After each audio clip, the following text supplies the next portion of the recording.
balls, chutzpah, cojones, Spaldings, grapefruits.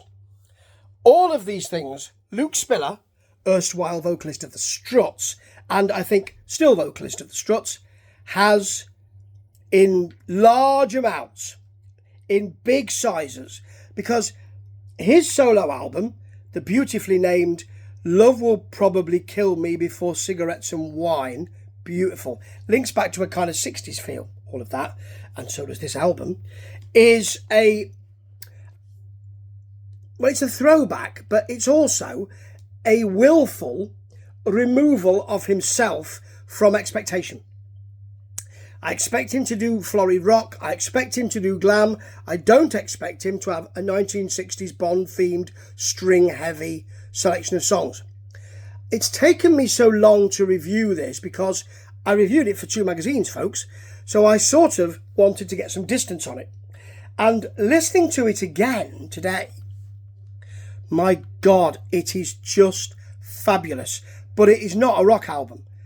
And maybe people will pshaw and kuh at this and cavil. They might even cavil. But taken as it is, it's a torch song, beautiful, tinsel curtain club, ELO feeling album. You know, it introduced itself with the strings, which are lovely, and not much else on Devil in Me, but then you've got a bit more piano and ELO. Jeff Lynne's on there, soft rock, for If This Isn't Love. The piano is a big, big offer here, along with those big strings. If you've got an orchestra, use them.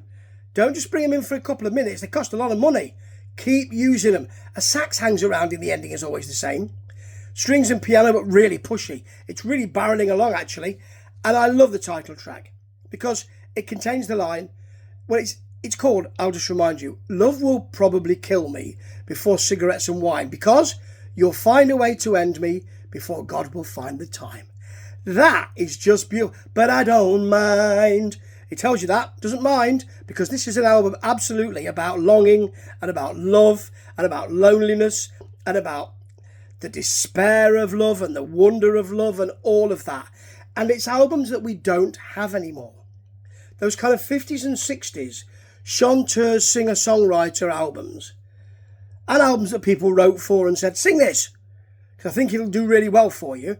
Those kind of albums, we don't have those, some may say blatant, those blatant appeals to your emotion.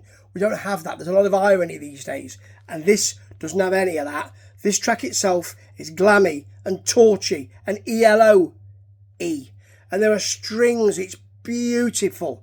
I love Magic at Midnight in Mel's Diner because I've got a blasting sax, a blarting sax, big strings later on after a very sweet start, which actually becomes a bit 80s pop.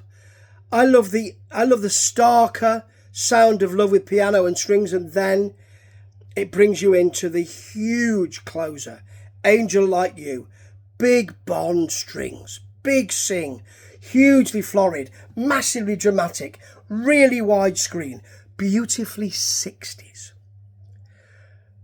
The design of this album is black and white. The emotions of this album are black and white. You love and hate. You love love and you hate love. And you love him and you hate him. And you love her and you hate her. And that is the beauty and the terror of love. And seldom these days has it been shown better than on this album of expected rock songs and received brilliance. Ta-ta.